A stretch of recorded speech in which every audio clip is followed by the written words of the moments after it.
सत्यहिंदी.com। गोदी मीडिया और कॉरपोरेट पत्रकारिता के इस युग में निष्पक्ष, बेबाक और निडर पत्रकारिता का समर्थन करने के लिए आप सत्यहिंदी.com के ग्राहक सदस्यता अभियान से जुड़िए और इसके लिए इस वीडियो के डिस्क्रिप्शन पर जाएं और वहां लगे हुए लिंक को क्लिक करें। बात एक बार फिर चीन की। आज चीन ने साफ तौर पर यह बताया है कि जो मौजूदा तनाव है, जो उसने घुसपैठ कर रखा है, इसकी क्या वजह है। चीन के विदेश मंत्रालय ने राजधानी बीजिंग में एक प्रेस कॉन्फ्रेंस की और इस प्रेस कॉन्फ्रेंस में उनके प्रवक्ता जाओ लिजियांग ने पूरा मामला विस्तार से बताया और सफाई दी, जो भारत के लिए निश्चित तौर पर बेहद चिंता की बात है। चीन के विदेश मंत्रालय के प्रवक्ता ने कहा कि लद्दाख का जो केंद्र शासित क्षेत्र है उसको चीन स्वीकार नहीं करता है। इसके साथ ही उन्होंने अरुणाचल प्रदेश को भी स्वीकार करने से मना कर दिया। अरुणाचल प्रदेश का मामला पहले भी चीन के लिहाज से विवादित रहा है और चीन ने अरुणाचल प्रदेश को पहले भी स्वीकार नहीं किया है। लद्दाख के मामले में ऐसा नहीं था, लेकिन जब से लद्दाख को केंद्र शासित क्षेत्र बनाया गया है तब से चीन की आपत्तियां बढ़ गई हैं और चीन लद्दाख केंद्र शासित क्षेत्र को नहीं मानता है और इसीलिए आज उनके प्रवक्ता ने इसे गैर कानूनी करार दिया, इल्लीगल बताया। उन्होंने और भी कुछ बातें कही। उन्होंने ये कहा कि जो सीमाई इलाके में भारत जो इंफ्रास्ट्रक्चर डेवलपमेंट कर रहा है, यानी जो ढांचागत सुविधाओं का विकास कर रहा है, सीधे शब्दों में कहें तो भारत जो वहाँ सड़कें, पुल और दूसरी तरह की चीज़ें, टनल बनवा रहा है, वो सामरिक दृष्टिकोण से किया जा रहा है और भारत चीन मौजूदा तनाव की जड़ वो ढांचागत सुविधाओं का विकास है। यह है चीनी विदेश मंत्रालय के प्रवक्ता झाओ लिजियांग के शब्द। अब थोड़ा इसको डिकंस्ट्रक्ट करने की कोशिश करते हैं, समझने की कोशिश करते हैं कि मामला है क्या। मामला बहुत सिंपल है, बहुत सीधी सी बात यह है कि प्रधानमंत्री नरेंद्र मोदी के सरकार में आने के बाद से अब तक 74 छोटी बड़ी सड़कें बनी हैं और 20 सड़कों पर काम चल रहा है।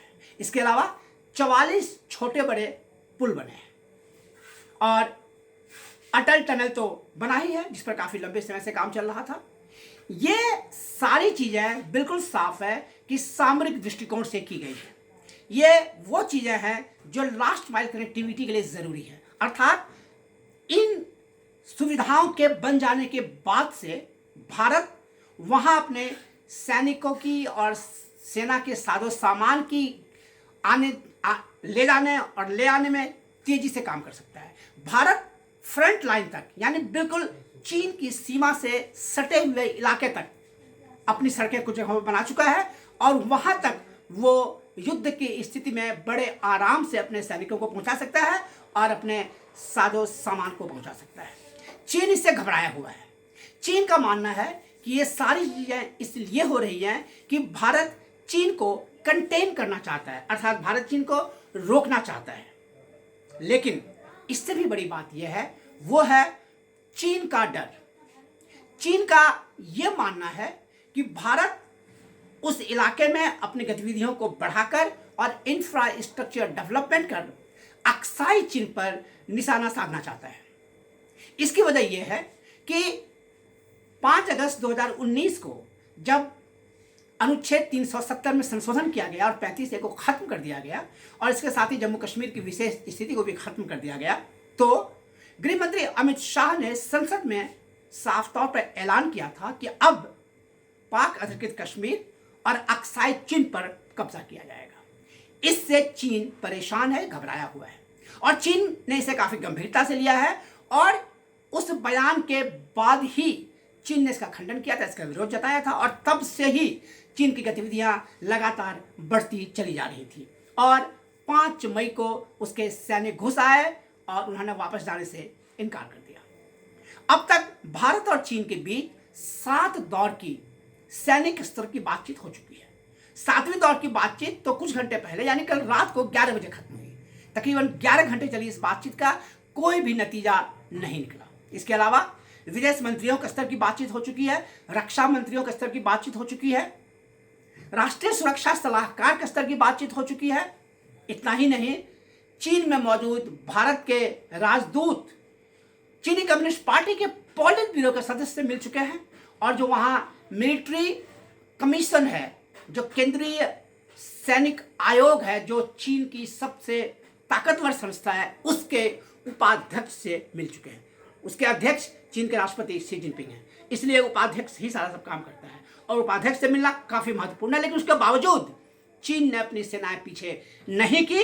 अभी भी चीन के 50,000 से ज्यादा सैनिक वास्तविक नियंत्रण रेखा उस पार डटे हुए हैं। जाहिर है उसके सामने भारतीय सैनिक भी है। तो जो मामला फंसा हुआ है अक्साई चिन का। उसकी वजह यह है, अक्साई चिन को अगर आप देखेंगे तो पाएंगे कि अक्साई चिन गलवान घाटी से बहुत दूर नहीं है, और अक्साई चिन से दौलत बेग ओल्डी तक सड़क बनी हुई है, जो भारत ने पिछले दिनों बनाई है। और दौलत बेग ओल्डी में इंडियन एयरफोर्स का अपना बहुत ही अच्छा और ऑपरेशनल एयर स्ट्रिप है। वो एयर स्ट्रिप इतना विकसित है कि सबसे बड़े ट्रांसपोर्ट प्लेन को भारत वहां उतार चुका है, अपने तमाम फाइटर्स को भारत वहां लगा चुका है, ड्रोन को वहां लगा चुका है, और वो कंप्लीटली ऑपरेशनल एयरफील्ड है, जो चीन भारत युद्ध की स्थिति में भारत के लिए बहुत बड़ा एसेट और चीन के लिए बहुत बड़ी मुसीबत बन सकता है। और वो दौलत बेग ओल्डी अक्साई चीन से बहुत दूर नहीं है। इसलिए बीजिंग ये डरा हुआ है कि उस इलाके में भारतीय सेना की बढ़ी हुई गतिविधियां और भारत का जो इंफ्रास्ट्रक्चर डेवलपमेंट हो रहा है, वो अक्साई चीन को छीनने की कोशिश है। अक्साई चीन भारत का इलाका है, भारत का अभिन्न अंग है, लेकिन 1962 में युद्ध के समय चीन ने वो छीन लिया, और अभी भी अक्साई चीन पर चीनी कब्जा है, जो पूरी तरह गैर कानूनी है। लेकिन चीन इसे नहीं मानता है। चीन का कहना है कि वो इसका इलाका है, और जो सिनजियांग क्षेत्र सटा हुआ है उसके तहत आता है, और इसीलिए अक्साई चीन को चीन बीजिंग दक्षिणी सिनजियांग कहता है।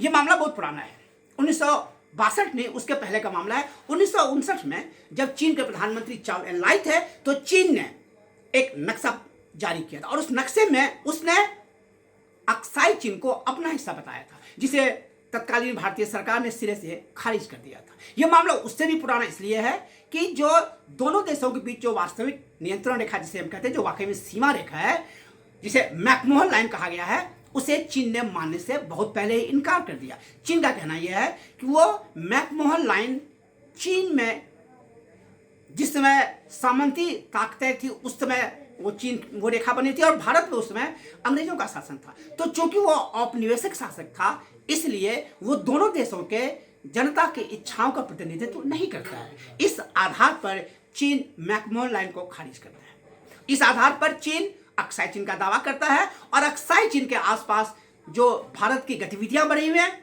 उससे चीन डरा हुआ है। इसीलिए चीन ने साफ शब्दों में कह दिया है कि जो सीमा पर जो इंफ्रास्ट्रक्चर डेवलपमेंट हो रहा है, वो इस तनाव की जड़ है।